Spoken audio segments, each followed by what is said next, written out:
یہ ہماری گفتگو چل رہی تھی کہ کن امور سے انسان کا وضو ٹوٹ جایا کرتا ہے۔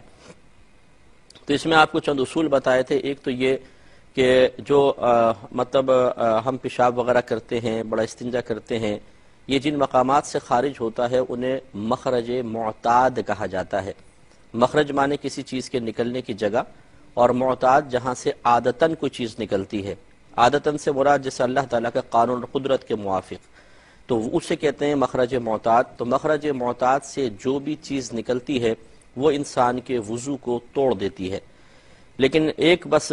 جو علماء نے ارشاد فرمایا، اس میں اگرچہ بعض فقہا کا اختلاف بھی ہے، لیکن اکثر اسی بات کے قائل ہیں کہ جو بعض بہنوں کو لیکوریا کا مرض ہوتا ہے اور عام حالت میں بھی پانی رستا رہتا ہے، یہ پانی پاک بھی ہوتا ہے، اور اکثر علماء کے نزدیک، فقہا کے نزدیک، یہ وضو کو توڑتا بھی نہیں ہے۔ باقی جتنی بھی چیزیں ہیں جو خارج ہوتی ہیں مخرج معتاد سے، وہ چاہے کتنی ہی قلیل مقدار میں کیوں نہ ہو، انسان کا وضو ٹوٹ جائے گا۔ دوسری چیز جو انسان کی دکھتی آنکھ سے نکلنے والا پانی ہے، وہ بھی ناقض وضو ہوتا ہے۔ ناقض مانے توڑنے والا، ناقض وضو ہوتا ہے، یعنی وضو کو توڑ دینے والا ہوتا ہے۔ لیکن دکھتی آنکھ سے بیماری کی وجہ سے جو پانی نکلتا ہے وہ ناقض وضو ہوتا ہے۔ لہذا اگر کسی پر غم کی کیفیات طاری ہوئیں، کسی رشتہ دار کے مرنے کی وجہ سے، کسی مالی نقصان کی وجہ سے، یا محبت و عشق کی وجہ سے، جیسے نبی کریم صلی اللہ علیہ وسلم کی نعتیں سنی، آنکھوں سے آنسو نکل آئے، یا اسی طریقے سے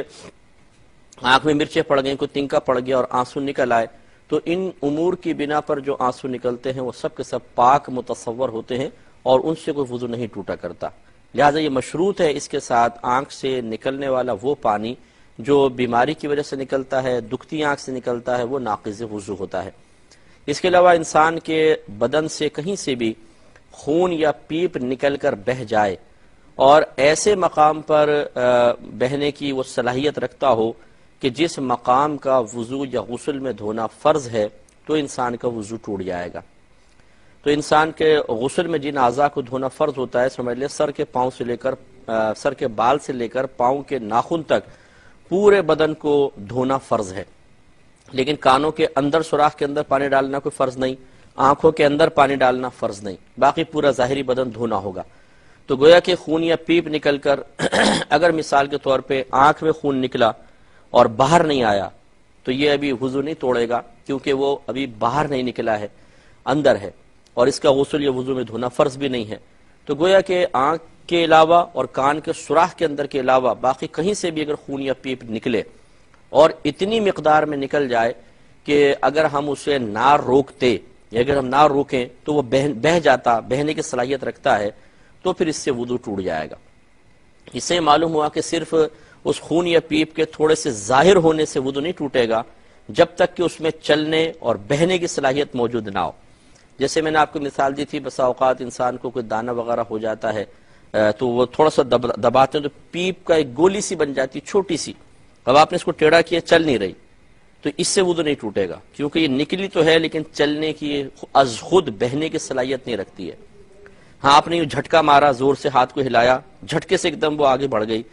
تو یہ بہنا نہیں کہلائے گا، کیونکہ آپ نے جھٹکا دیا، وہ جھٹکے کے زور کی وجہ سے چلی ہے، از خود اس میں اتنی قوت نہیں کہ وضو کو توڑ دے، لہٰذا یہ بھی اس سے بھی وضو نہیں جائے گا۔ ہاں اگر آپ خون یا پیپ نکلی خود بخود اور آپ نے اس طرح ہاتھ ٹیڑھا کیا، وہ چلنے لگی مثال کے طور پہ، یہ وضو ٹوٹ جائے گا۔ اور یاد رکھیں کہ جب کوئی یہ خون یا پیپ بدن سے نکلیں اور وضو نہ توڑیں تو پھر یہ ناپاک بھی نہیں ہوتے، یہ پاک ہوتے ہیں، یعنی جب تک چلنے کی صلاحیت نہیں ہے پاک کہلائیں گے۔ مثال کے طور پہ ہلکا سا کٹ لگ گیا، تھوڑا سا خون کی لکیر سی بنی، آپ نے ٹیڑھا کر کے دیکھا وہ چل نہیں رہا، اور آپ نے مثال کے طور پہ اس طرح آستین سے اس کو صاف کر لیا، اب یہاں بلڈ لگ گیا، آپ نے کافی دفعہ وہ تھوڑا تھوڑا نکل رہا، چل نہیں رہا، جتنا بھی آپ ٹیڑھا کریں آپ صاف کرتے رہے، 5-6 دھبے لگ گئے، آپ نے اسی طرح کھڑے ہو کے نماز شروع کر دی، کوئی حرج نہیں ہے، کیونکہ یہ خون پاک ہے، جب تک بہے گا نہیں پاک کہلائے گا۔ اس کو اور مسئلے کو یوں سمجھ لیں، مثال کے طور پہ خون نکلا اور آپ نے ایک روئی ہاتھ میں لے لیا، ٹیشو پیپر لے لیا، جیسے نکلا آپ نے اس کو روک دیا، پھر اور نکلا پھر روک دیا، یعنی جذب کر لیا، پھر نکلا پھر جذب کر لیا، آپ نے اس کو بہنے نہیں دیا، تو کیا وضو ٹوٹے گا کہ نہیں ٹوٹے گا؟ تو میرے خیال میں آپ اگر الفاظ پہ غور کریں تو آپ فیصلہ کر لیں گے کہ ٹوٹ جائے گا، اس لیے کہ ہم نے عرض کی کہ وہ خون باہر نکلے اور اتنی طاقت اور اس میں صلاحیت ہو، اتنی طاقت اور قدرت ہو کہ وہ خود بہہ سکتا ہو، تو وضو ٹوٹ جائے گا۔ یہ الگ بات ہے کہ آپ نے اس کو بہنے نہیں دیا، بہنے سے پہلے اس کو آپ نے جذب کر لیا ہے، تو یہ جذب کرنے کا اعتبار نہیں ہوگا، بلکہ جتنی مقدار میں وہ باہر نکلا اس مقدار کا اعتبار ہوگا۔ چنانچہ آپ کو گمان کرنا ہوگا کہ اگر میں اس کو صاف نہ کرتا اور ایسی چھوڑ دیتا تو کیا یہ بہتا کہ نہیں بہتا، اگر دل گواہی دے کہ یہ بہہ جاتا تو وضو ٹوٹ گیا۔ تو اس پہ مزید انشاءاللہ کلام کریں گے۔ ایک پہلے کالر آج منتظر ہیں، دیکھتے ہیں ہم سے کیا پوچھنا چاہ رہے ہیں۔ السلام علیکم۔ تو آپ کی خدمت میں عرض کر رہے تھے کہ وضو ٹوٹنے کی بات چل رہی تھی کہ اگر بدن کے کسی بھی حصے سے خون یا پیپ نکلا اور اتنی مقدار میں نکلا کہ بہنے کی صلاحیت رکھتا ہو تو وضو توڑ دے گا، اور جو پیپ یا خون وضو توڑنے کی صلاحیت رکھتا ہے یاد رکھیں وہ ناپاک بھی ہوتا ہے، لیکن وہ خون یا پیپ جو بدن سے نکلا لیکن بہنے کی صلاحیت نہیں رکھتا، یہ وضو نہیں توڑے گا، اور جب یہ وضو نہیں توڑے گا تو یہ پاک بھی کہلائے گا، یعنی ناپاک نہیں ہوگا۔ اب دیکھیں مخرج معتاد سے جو چیز نکل رہی ہے اور یہ جو باقی جسم سے نکلتی ہے انہیں کہتے ہیں مخرج غیر معتاد، یعنی غیر عادی طور پہ نکلتا ہے۔ ان دونوں میں بنیادی فرق یہی ہے کہ مخرج معتاد سے کوئی چیز نکلے چاہے بہنے کی صلاحیت رکھتی ہو یا نہ رکھتی ہو، ذرا سی مقدار میں بھی نکلے گی وضو گیا، لیکن مخرج غیر معتاد سے جو چیز نکلے گی جب تک بہنے کی صلاحیت نہ رکھتی ہو تب تک وضو نہیں جاتا۔ امید ہے آپ اچھی طرح سمجھ گئے ہوں گے۔ ایک ناروے سے کال ہے، کالر ہیں، دیکھنے کیا پوچھ رہے ہیں۔ السلام علیکم۔ اس کے علاوہ دیکھیں وضو ٹوٹنے والی چیزیں ہم آپ کو بیان کر رہے تھے، اس کے علاوہ جو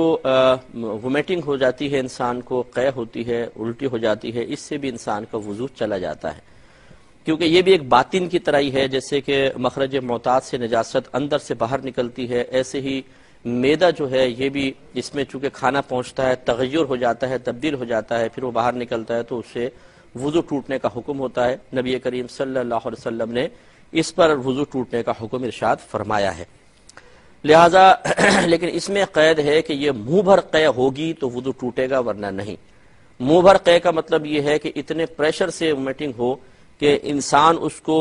بتکلف بہت یعنی کوشش سے روک سکتا ہو تو روکے، ورنہ وہ روک نہ سکتا ہو، بہت ایک دم اچانک اور تیزی کے ساتھ اور بہت زیادہ مقدار میں آتی ہے، یہ جو وومیٹنگ ہوگی یہ ناپاک بھی ہوتی ہے اور ناقض وضو بھی ہے، انسان کا وضو ٹوٹ جایا کرتا ہے۔ تو اس سے یہ بھی یاد رکھیں کہ جیسے آپ کو بتایا کہ یہ ناپاک ہوتی ہے، تو ایسی جو چھوٹے بچے ہوتے ہیں، بعض اوقات دودھ پیتے بچے، ان کو مائیں گود میں اٹھاتی ہیں، ان کا پیٹ دبتا ہے اور منہ سے دودھ نکل آتا ہے، اگر وہ معدے سے آیا ہے، جو بعض اوقات ہوتا ہے منہ پی رہے تھے تو منہ میں ہے، چلو وہ نکل آیا تو پاک ہے، لیکن جو معدے میں اتر گیا پھر باہر نکلا ہے تو یہ جو دودھ ہوتا ہے یہ بھی ناپاک ہوتا ہے، اور اگر بہنوں کے کپڑوں پہ گرے گا، دوپٹے وغیرہ پہ گر گیا تو کپڑے اور دوپٹے ناپاک ہو جائیں گے۔ اسے پاک کیے بغیر نماز پڑھنا انتہائی خطرناک ہے کہ اگر وہ زیادہ مقدار میں لگا ہوگا تو نماز ہوگی ہی نہیں، اس لیے بہنوں کو اس مسئلے پر بھی انتہائی توجہ کرنی چاہیے۔ اور بھی مسئلہ عرض کرتا ہوں، پہلے ایک کالر ساتھ ہیں۔ السلام علیکم۔